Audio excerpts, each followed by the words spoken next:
ဟုတ်ပြီဆိုတော့အခုငါတို့ကတော့ OpenAI နဲ့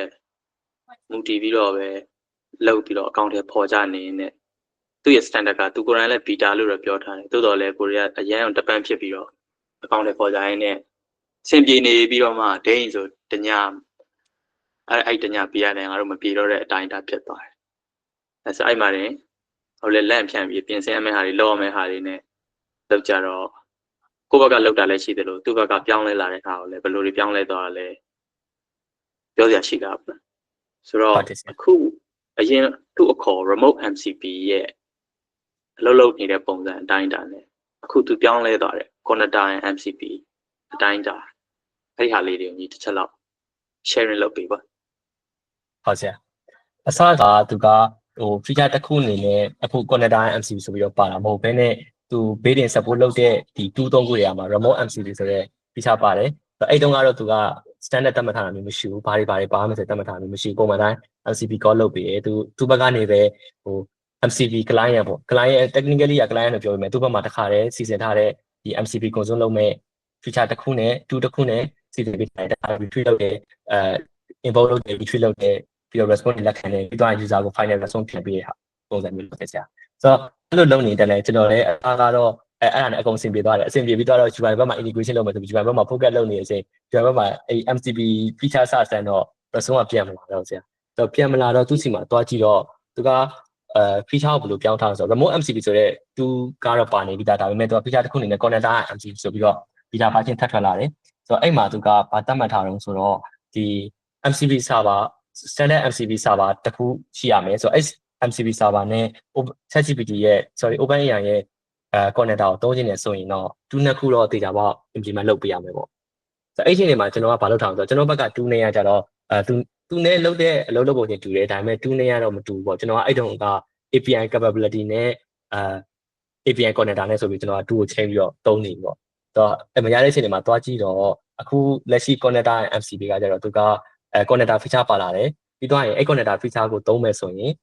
search ရယ် fetch ရယ်ဆိုပြီးတော့2နှစ်ခုကို implement လုပ်ပေးရမယ်ဆိုတော့ search ကသူကဘာလုပ်ပေးလဲဆိုတော့သူ့ရဲ့ search ကကြတော့ကျွန်တော် Sona API list နဲ့တူတူပဲသူက ID ရယ် name ရယ်ပြီးတော့ရင် URI ရယ်ဆိုပြီးတော့ထည့်ပေးရတယ်ပြီးတော့ရင်သူကအဲ့ search တွေကနေပြီးတော့သက်ဆိုင်တဲ့ data ကိုယူပြီးတော့ရင်သူက fetch ဆိုရတူကိုသုံးတယ်သုံးပြီးတော့execute လုပ်ပေးရပေါ့ဆိုတော့ကျွန်တော် Sona လုပ်ခဲ့တဲ့စမ်းခဲ့တဲ့ဟာကိုသူကပေးရင်စီစဉ်ပေးထားတယ်ကျွန်တော်အစားတုန်းက remote MCP အခု connector MCP မပါခင် remote MCP 2ကိုသုံးတဲ့အချိန်တုန်းကသူ့ကိုအဲ့လိုမျိုးနှစ်ခုသုံးပေးဖို့အတွက်ဆိုရင်ကျွန်တော်က pro နဲ့ fine tune လုပ်ထားတယ်ဆရာဆိုတော့ဒီ MCP server ကိုသုံးမယ်ဆိုတော့ဒီ list ကိုကြည့်ရင်တော့တစ်ခါလေဒီ execute လုပ်တဲ့2နဲ့မှာတွဲသုံးပေးဆိုပြီးတော့pro နဲ့ပြောပြရတယ်ဆရာဆိုတော့အခုချိန်နေမှာတော့ pro သုံးစရာမလိုတော့ဘူးသူက default အဲ့လိုမျိုးစီစဉ်ပေးတဲ့အခြေအနေဖြစ်သွားတယ်ဆရာဆိုတော့ variant 2ဖြစ်သွားတာပေါ့ variant 2 type ဒီပါလာတယ်ပေါ့ standard တစ်ခုတက်မှတ်လိုက်တယ်ပေါ့အဲ့လိုဖြစ်သွားတယ်ဆရာ Okay ဟုတ်ပြီဆိုတော့အခုညီဒီတစ်ခါပြောတဲ့အချိန်မှာခုနဆရာပြောတဲ့ဟာနည်းနည်းလွဲနေတဲ့ဟာကိုပြန်ပြီးတော့မြင်မိတယ်အဲ့ဒါပါလဲဆိုတော့ညီလေးခုနဖြည့်တဲ့အဖြေထဲမှာဖြည့်သွားတဲ့ဟာတော့ပါပါတယ်ဆရာလွဲတာပါတော့ဆိုတော့MCP server standard ကြောင့်မလို့ဆရာတို့က API list registry ကိစ္စကိုစီစဉ်ပြတယ်လို့ပါလို့ပြောလိုက်တဲ့ဟာမျိုးဒါနည်းနည်းလေးတော့လွဲမယ်တဲ့ MCP server ရဲ့ standard ထဲမှာအဲ့ဒါပါမျိုးပဲဒါ API registry ကငါတို့API နဲ့အများကြီးသုံးမှာမလို့ပြင်ဆင်တဲ့ဟာမျိုးအဲ့ဒီဟာကလည်းညီက2တစ်ခုတည်းကိုခေါ်တာမဟုတ်ဘဲနဲ့ multiple tools ကိုထပ်ခါတလဲလဲအပြန်အလှန်နေအများကြီးခေါ်နေမှာလည်းရှိတယ်ဆိုတော့ concept နဲ့ညီကလောက်သွားတယ်ဆိုတာမျိုးခုနပြောလိုက်တဲ့ဟာမျိုးရှိမှတယ်ဆိုတော့ MCP server standard ထဲမှာအဲ့ဒီ tools ဒီ registry ကိုဘယ်လိုလုပ်ရမယ်လို့ဘာလို့တော့ပြောနေရမျိုးမရှိဘူးနော်မရှိဘူးဆရာသူက MCP server ပဲအဓိက standard ကကြတော့သုံးမျိုးရှိရယ် resource ရယ်2ရယ် pro ရယ်ဆိုပြီးရှိရယ်ဆိုတော့ resource တွေကျူစီစဉ်ထားလို့ရတယ်2တွေကျူစီစဉ်ထားလို့ရတယ် pro တွေကျူစီစဉ်ထားလို့ရတယ်ဒါက MCP server ဘက်ကနေပြီးတော့ထည့်ပေးလို့ရမယ်ဆိုတော့ protocol standard ရှိတယ်ဆိုတော့2တို့ resource တို့ဘယ်လိုမျိုးဖြစ်ရပါမယ်ဘယ်လို2တွေပါမယ်ဆိုပြီးတော့ standard မရှိဘူးသူကဒီဘယ်လို architecture standard လို့ပုံစံမျိုး protocol standard ပဲရှိရဆရာဘာငါမှတ်မိခါတို့တွေအဲ့ဒီ tools အတွက် registry စလောက်ကြတဲ့အချိန်မှာကိုတာထဆန်စီကိုလှမ်းဆက်တယ်ပြီးတော့ငါတို့တွေမေးကြတာတာထဆန်စီကိုလှမ်းပြီးတော့ tools အတွက်ငါတို့တွေဒီလို requirement တွေရှိနေတယ်အဲ့ဒီတော့ဘယ်လိုလုပ်ကြမလဲဘယ်လိုလုပ်ရမလဲဆိုပြီးတော့ပြောကြတဲ့အချိန်မှာနောက်ဆုံး final အနေနဲ့သူစီက inspire ယူလို့ရလိုက်တာက API အတွက်ကိုငါတို့ဘယ်လို database structure နဲ့တိဆောက်လို့ရမလဲဆိုတဲ့ဟာ inspire ယူလိုက်လို့ရပါနော် ဟုတ်တယ်ဆရာကိုသာတဲ့ဆန်ဟို report နှစ်ခုပြပြီဆရာသူ report တစ်ခုမှာသူက API list တွေကို JSON နဲ့မှတ်ပြီးတော့ list လုပ်ထားတဲ့ဟာလေးပြပေးရတယ်ဆရာ အေးဟုတ်တယ်အဲ့ဒီဟာအောင်မှာပဲ အဲ့တော့လေ ငါတို့လုံရင်းနဲ့ထပ်ဖြစ်လာတာအဲ့ဒီအခု ChatGPT ကဒီ OpenAI ကလုပ်လိုက်တဲ့ search ရဲ့ fetch ရဲ့အဲ့နှစ်ခုနော်အဲ့ဒီကောင်က ဟုတ်တယ်ဆရာ search ကိုငါတို့ကသူ search လို့ပြောပြီးမယ် software မှာသူပြောထားတာဟိုလို့ပြောမှာလား remote MCP list လို့ပြောတာတင်တယ်ဟုတ်လား ဘယ်မှာလဲဆရာ OpenAI မှာ ငါတို့ variable name နေရာစာတူနေတဲ့ဟာခက်စင်စင်ဖြစ်နေတဲ့ဟာရှိပါတယ်ငါတို့ခေါ်တာကAPI 2 list လို့ခေါ်တာလားငါတို့ကသူကကျတော့ ဟုတ်တယ်ဆရာကျွန်တော်ပထမစီစဉ်တာ API list 2 API H2 sorry H2 လို့မသုံးသေးအဲ့တော့ API connector 2ဆိုပြီးကျွန်တော်နှစ်မျိုးသုံးထားတာဆရာဆိုတော့2တွေကထပ်နေတာပေါ့ဆရာ list 2ရဲ့ executor 2ရဲ့ဒါလည်း2တစ်ခုပဲဒါလည်း2တစ်ခုပဲသူ့မှာ ဟုတ်တယ်ဆရာ အဲ့ list 2ရဲ့ value တွေက registry ဖြစ်နေတာပဲရှိတာပဲဟုတ်တယ်ဟုတ်တယ်ဆရာအကုန်လုံးကတော့2တွေပဲဒါပေမဲ့ MCP server အောက်က2တွေဖြစ်သွားတာပေါ့ဆရာဟိုက built-in 2 functional call တို့ web search တို့ file search တို့က built-in 2ဒါကဒါကြတော့ built-in MCP အဲ့တော့ပေါ့နော်အဲ့တော့ remote MCP 2ရဲ့အောက်ကရှိနေတဲ့2တွေဆရာဆိုတော့ MCP 2လို့ပြောရမှာပေါ့အဲ့မှာ2တွေထပ်နေတော့ကျွန်တော်တို့ဗာပြောင်းလိုက်တော့ဆိုတော့ API capability ရဲ့ API connector ရဲ့ဆိုပြီးတော့ပြန်ပြောင်းလိုက်တာပြန်ပြောင်းလိုက်အဲ့လိုလည်းပြောင်းပြီးတော့OpenAI ဘက်ကနေပြီးတော့ထွက်လာတယ်ဆရာ connector နဲ့ MCP ဆိုတော့အဲ့မှာ search နဲ့ fetch နဲ့ဖြစ်သွားဒီ name ရလည်းတော်တော်လေးမိုက်တယ်နော်သုံးကဟုတ်တယ်ဆရာသူတို့တော့တဲ့ using အေးပါသူတို့က native ဖြစ်သူတို့ native တွေဆိုတော့ဟုတ်တယ်ပို့ပြီးတော့ naming တွေဟိုဖြစ်အောင်ထိရအောင်ဖြစ်အောင်ပေးနိုင်တာပေါ့နော်ဟုတ်တယ်ဆရာ naming ပေးရတော့ကောင်းတယ် okay ဆိုတော့အခုဒီဟာကိုနားထောင်ကြမယ်တခြားငါတို့ team တွေကလူတွေပဲဖြစ်ဖြစ်စာ public ကိုတင်ပဲဖြစ်ဖြစ်ပေါ့ဆိုတော့သူတို့တွေအတွက်ကိုအရင်တော့ရှိတဲ့ remote MCP ကအလုပ်လုပ်ပေးတဲ့ functional ဒီအဆင့် workflow အဆင့်လိုက်အကြောင်းညက်တစ်ချက်အရင်ရှင်းပြပေးပြီးတော့မှ connector MCP မှာအခုပြောင်းလဲသွားတဲ့ flow ကိုညက်တစ်ချက်ရှင်းပြပေးအဲ့ဒါကပို့ပြီးတော့အခုဘယ်လိုပြောမလဲ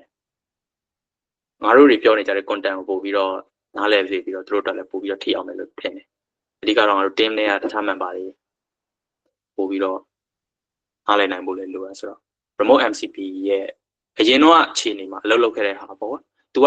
ပေးနိုင်တဲ့အတိုင်းဒါအဲ့ဒါအောင်မှညီဘက်ကနေထပ်ပို့ပေးထားတဲ့ဟာအဲ့ဒီအကြောင်းလေးအရင်ပြောမယ်ပေါ့ဆိုတော့ remote MCP အကြောင်းလေးတစ်ချက်ပြောပြသူ first beta release ဟုတ်ဆရာ first beta တော့က okay remote MCP သုံးတဲ့အချိန်မှာကျွန်တော်တို့ project flow ဘယ်လိုကြည့်အောင်ဆိုတော့ရှေ့ကနေပြီးတော့ AI chat application friend ရှိတယ်ပြီးတော့ကျွန်တော်ဂျာထဲမှာ AI agent ခံထားတာရှိတယ်ပြီးတော့ရင်LMS service OpenAI ရဲ့ service ကိုခေါ်သုံးထားတဲ့ AI ရှိမယ်ပြီးတော့ဒီဘက်ကနေပြီးတော့ MCP server ရှိမယ်ဆရာအဲ့ချိန်တွေမှာဆိုရင်သွားတဲ့ flow ကဘယ်လိုမျိုးလဲဆိုတော့ user ဘက်ကနေပြီးတော့ chat application တွေ message ပို့တယ်ပြီးတော့ AI agent ကနေပြီးတော့ pro စီစဉ်ထားတယ်အဲ့ pro မှာဘာလို့ဆိုတော့ MCP server ကို multiple သုံးuser manual တွေနဲ့သက်ဆိုင်တဲ့ pro နေပြီးတော့ agent အတွက်ကျွန်တော်တို့အခုစီစဉ်တဲ့ AI agent အတွက်စီစဉ်ထားတဲ့ pro နေရှိတယ်ဆိုတော့ဒါက AI agent ကနေစီစဉ်ပြီးတော့မှOpenAI ကိုပို့လိုက်တယ်ဆိုတော့ OpenAI ကအဲ့ချိန်တွေမှာ remote MCP feature က MCP client တစ်ခုအနေနဲ့တစ်ခါတည်းပေးရင်အလုပ်လုပ်တာဖြစ်တဲ့အတွက်ကြောင့်မို့လို့ဒီဘက်ကနေပြီးတော့ကျွန်တော်ထည့်ပေးလိုက်တဲ့ MCP remote MCP ကိုလှမ်းပြီးတော့ initialize လုပ်တယ် connect လုပ်တယ်ဆိုတော့ MCP server ဘက်ကနေပြီးတော့user ဘက်ကတောင်းတဲ့တူပုံမူတည်ပြီးတော့ LMS ဆုံးဖြတ်ပြီးသွားရင် OpenAI ရဲ့ပေးတဲ့ MCP client ကနေပြီးတော့ကျွန်တော်ရဲ့ MCP server ကို request လုပ်တယ်ကျွန်တော်ကအဲ့ data ကို MCP client OpenAI ရဲ့ပေးတဲ့ကိုပြန်ပို့ OpenAI ကိုပြန်ပို့ပေးတယ် LMS service ကိုပို့ပေးလိုက်တယ်သူကအဲ့ data ရတာနဲ့တခါသူထဲမှာပြန်ပြီး data processing လုပ်ပြီးတော့ AI agent ကျွန်တော် AI agent ကိုပို့တယ်ကျွန်တော် AI agent ကနေမှတစ်ဆက် user စီကိုပြန်ပို့ပေးရပေါ့နော်ဆိုတော့ဒါက project ရဲ့ဘယ်လိုဆရာဆိုတော့အဲ့နေရာမှာ OpenAI ရဲ့ remote MCP အလုပ်လုပ်ပြီးတာကကြတော့ဒီ MCP ကို connect လုပ်ပေးတယ် connect လုပ်ပေးပြီးတော့ ဒီ data handle လောက်တာတွေပြီးသွားရင် multi tool ခေါ်တာတွေကို pro ရဲ့အကူအညီနဲ့သူ့ဘက်ကနေပြီးတော့ handle လုပ်ပေးရဆရာအဲ့ဒီရှင်လေးမျိုးမှာသူကဘေးရင်သတ်မှတ်ထားတယ်ဘယ်တူပါမယ်ဆိုပြီးသူသတ်မှတ်ထားတာမရှိတဲ့အတွက်ကြောင့်မို့ကျွန်တော်က pro နဲ့သူ့ကိုခိုင်းပေးရတယ်ဒါက remote MCP မှာကြီးတဲ့ပထမဆုံးပေး feature ဆရာ beta version မှာသုံးလို့ရတဲ့ feature ဆရာ okay ဆိုတော့အခုအစ်ဟုတ်ဆရာ အဲ့မှာမင်းရဲ့ list 2တွေဟိုဟာတွေဒါမင်းရဲ့စီစဉ်ပေးပြီးတော့သူပြောပေးထားတာဗောနော် execute လုပ်ခိုင်းမှုအတွက်ဒီနော်ဟုတ်တယ်ဆရာကျွန်တော်ကဘယ်လိုခိုင်းတာဆိုတော့ pro နဲ့မှာ user ကဥပမာ user ကျွန်တော် data နဲ့ပြောမယ်ဆိုရင် user က okay product list ပေးပါလို့ကျွန်တော်chat application နဲ့ပို့လိုက်တယ်အဲ့ဒါက AI agent ကိုရောက်တယ် okay product list ပို့ပေးပါဆိုတဲ့ pro ကို user pro ကိုတင်ထားတယ်တင်ထားပြီးဆိုတော့ pro နဲ့မှာပါသွားလို့ဆိုတော့ဒီ product pro လိုမျိုး data fetch လုပ်ရမယ့် data နဲ့ပတ်သက်တဲ့ဟာတွေကတော့ဒီ tool list ထဲမှာတော့ရှိပါတယ်ဒါပေမဲ့ user ကအဲ့ data ကို retrieve လုပ်ဖို့တောင်းလာခဲ့ရဆိုရင်တော့အဲ့ tool list ပြီးတာနဲ့ tool list ကို execute လုပ်မဲ့ tool ကိုတော့ခေါ်ပေးပါဆိုပြီးတော့ကျွန်တော် pro နဲ့မှာကြီးပေးထားတယ်ဆရာ pro စီစဉ်ပေးထားတယ်ဆရာဆိုတော့အဲ့ဒါကိုတစ်ခါတည်း AI agent ကနေစီစဉ်ပြီးတော့ OpenAI server ကိုပို့ပေးလိုက်တယ် OpenAI ကအဲ့ဒါကိုတည်ပြီးဆိုတာနဲ့ကျွန်တော်ရဲ့အရင်ဆုံးဒီ MCP server connect တွေပါတယ်လုပ်ပြီးသားရင်ကျွန်တော်ရဲ့ list 2ကိုခေါ်တယ် okay ကျွန်တော်က pro ပေးထားတဲ့အတွက်ကြောင့် list 2ကိုခေါ်ရင်တပါတယ်ဒီ execute လုပ်တဲ့ tool ကိုပါ run မှာလို့ပြောထားတဲ့အတွက်ကြောင့် list 2က data ရလာတယ်သူကအဲ့ data ကို extract လုပ်ပြီးတော့ဆန္ဒ execute လုပ်မဲ့ tool ထဲမှာထည့်ပေးရမယ် argument အတိုင်းကိုသူ့ဘက်ကပဲပြင်ဆင်ပြီးတော့ထည့်ပေးလိုက်တယ်ဆရာ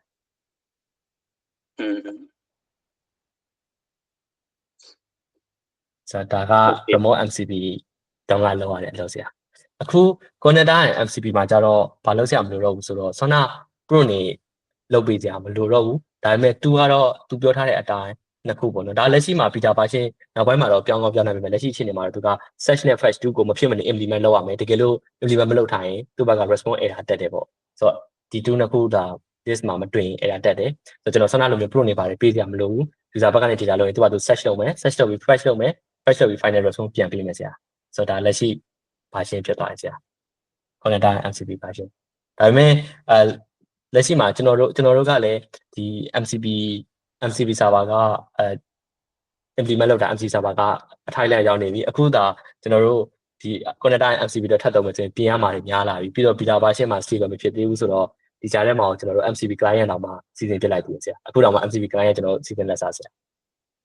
Okay ဟုတ်ပြီဆိုတော့အဲ့ဒီအကြောင်းလေးရှင်းပြပေးတဲ့အတွက်ကျေးဇူးနောက်ရက်တွေဆိုလို့ရှိရင်ဆက်ပြပြကြလို့ရှိရင်ဟောနေပါ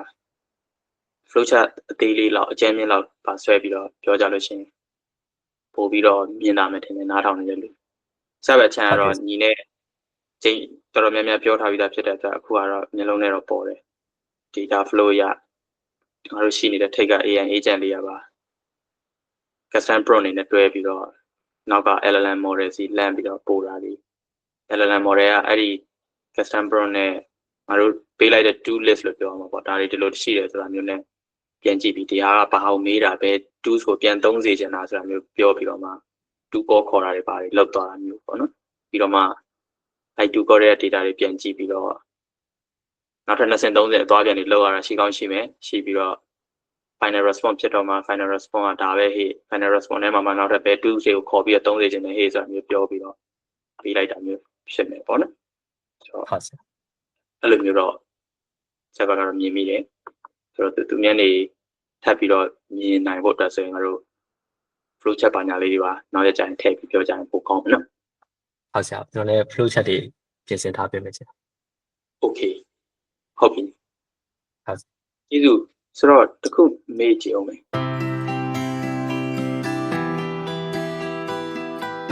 ဟုတ်ဆရာအခုသူ့ရဲ့ဒီလို changes လုပ်ချင်တာဖြင့်သူကဘယ် feature တွေနောက်ထပ်ထပ်လာဖို့အတွက်ရည်ရွယ်နေလို့မြင်နေ